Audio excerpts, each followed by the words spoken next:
आज की हमारी कहानी है।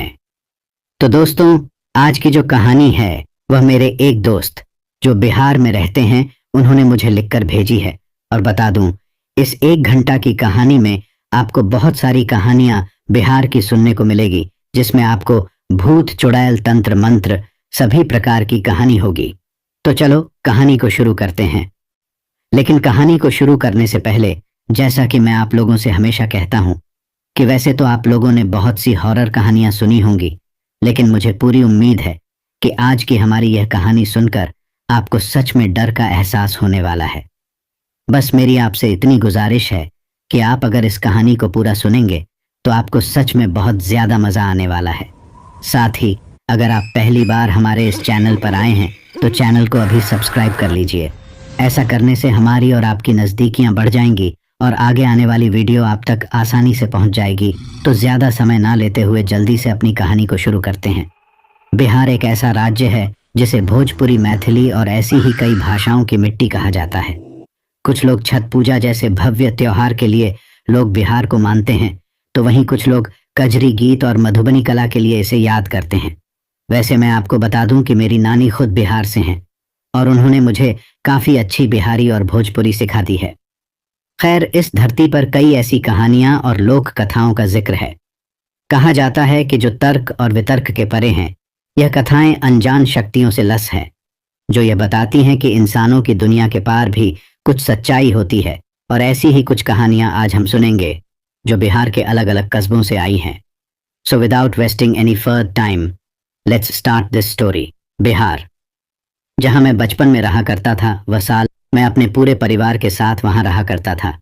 दादा दादी, माँ पापा, चाचा चाची, ताऊ जी, ताई जी सब थे मेरे परिवार में। लेकिन जैसे जैसे समय बीता, हम आधुनिकता की ओर बढ़ते चले गए और शहर जाने की इच्छा ने हम सबको अलग कर दिया। दादा दादी और ताऊ ताई जी तो बिहार के नेहरा गांव में ही रहना चाहते थे, तो वह लोग वहीं रुक गए। बाकी चाचा और मेरे पापा ने शहर में रहना पसंद किया, लेकिन शहर में अपना अपना घर खरीद कर यही हमेशा के लिए बस गए। 15 साल बीत गए।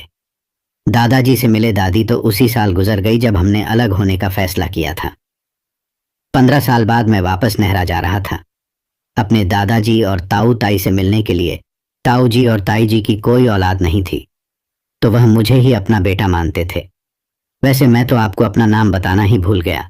मेरा नाम है समर। मैं पैसे से एक बुक राइटर हूं। मुझे डरावनी कहानियां लिखना बेहद पसंद है।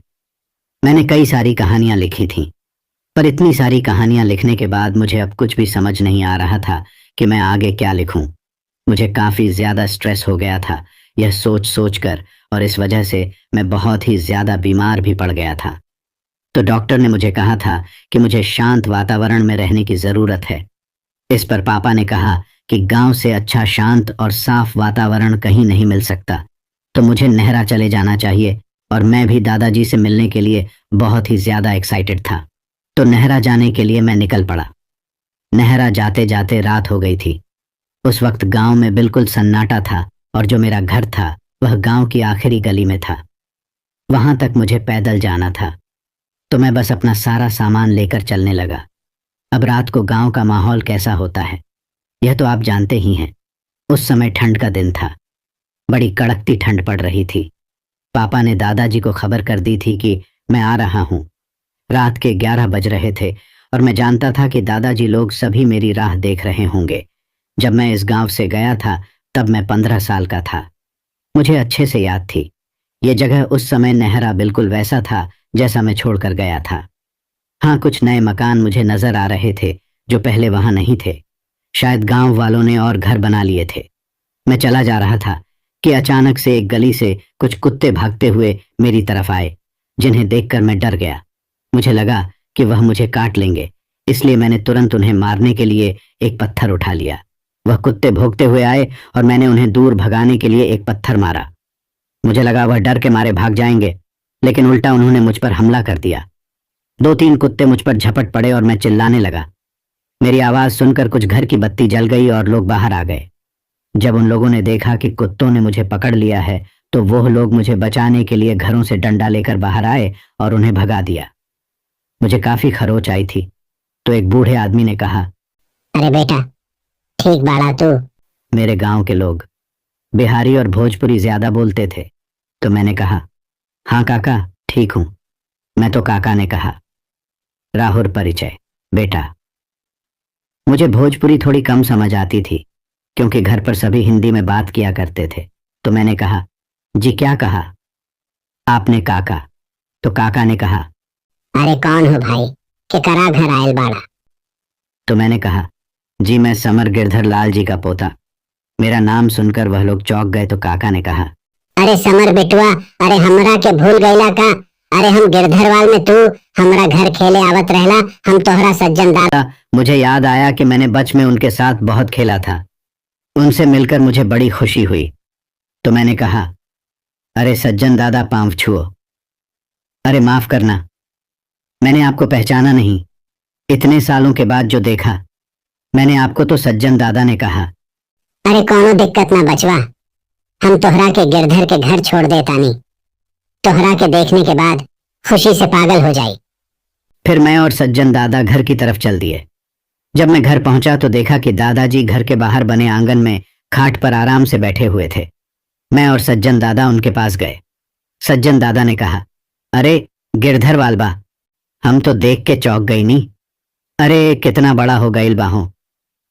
मुझे देखकर उनकी आंखों में आंसू आ गए और उन्होंने मुझे गले लगा लिया। तो दादाजी ने कहा, कैसन बाड़ा बेटवा?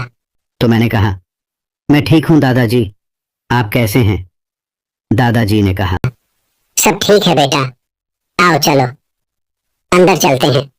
सज्जन दादा थोड़ी देर वहां रुके, फिर वह भी अपने घर चल दिए। फिर मैं दादाजी के साथ घर गया और ताऊ ताई से सबसे मिला। सब मुझे देखकर बड़े खुश हुए। मुझे भी खुशी हुई। गांव में इतने साल बाद जाकर सच में मुझे बहुत अच्छा लग रहा था। मैं अगले 2 दिन तक गांव में घूमा, उनके घर गया जहां मैं बचपन में जाया करता था। दादाजी के कुछ दोस्तों से भी मिला। फिर एक रात को मैं दादाजी के साथ बाहर खाट में बैठा हुआ था। दादा आज खाट में लेटे हुए हुक्का पी रहे थे और उन्होंने एक मोटी रजाई ओढ़ रखी थी। ठंड ही इतनी ज्यादा थी। हमारे घर के आसपास का माहौल बहुत ही ज्यादा डरावना था, क्योंकि और आसपास कोई नजर भी नहीं आ रहा था। सामने एक चबूतरा था और ठंड की वजह से थोड़ा कोहरा भी दिख रहा था। दादाजी ने मुझसे पूछा, समर बेटवा, तुझे किस बात की चिंता है जो तू इतना बीमार हो गया? तो मैंने कहा, अरे वह दादाजी क्या है ना कि मैं किताब लिखता हूं डरावनी कहानियों की, लेकिन अब मुझे कुछ सूझ ही नहीं रहा है कि क्या लिखूं। इस वजह से बस थोड़ा सा परेशान हो गया था।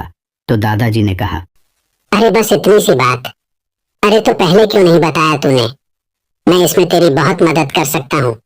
तो मैंने कहा, वो कैसे?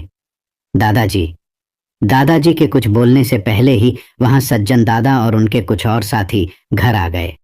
सज्जन दादा ने कहा, अरे का बात करत बड़ा दादा पोता हमरा के ना बताई बा?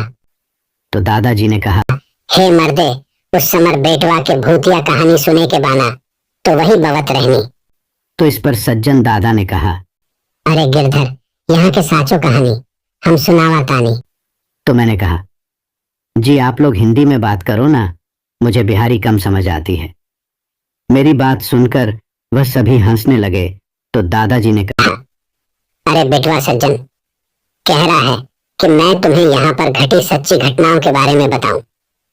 क्या ये वह घटनाएं हैं जो काफी साल पहले यहाँ घटी थी? तब हम भी बहुत छोटे हुआ करते थे। उनके बारे में तुम्हें कहीं से पता नहीं चलेगा।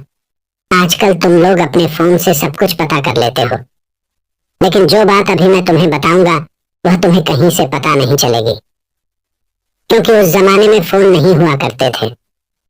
तो मैंने कहा, कैसी घटना है दादाजी? क्या वह बहुत डरावनी थी? तो दादाजी ने कहा, हाँ बेटवा, ऐसी ऐसी डरावनी घटनाएं घटी हैं इस गांव में। तो मैंने कहा, तो सुनाइए ना दादाजी, अगर मुझे अच्छी लगी तो मैं उसके बारे में जरूर लिखूंगा। तो सज्जन दादा ने कहा, अरे गिरधरवा, प्रेत शीला के बारे में बतावा ना? याद बा तोरा के कितनी भयानक आवाज आवत रही? वहां से तो दादाज ने कहा, अरे हाँ हाँ बिल्कुल याद है। अरे तुम जानते हो समर बेटा कि पूर्वजों का पिंड दान करना कितना जरूरी होता है।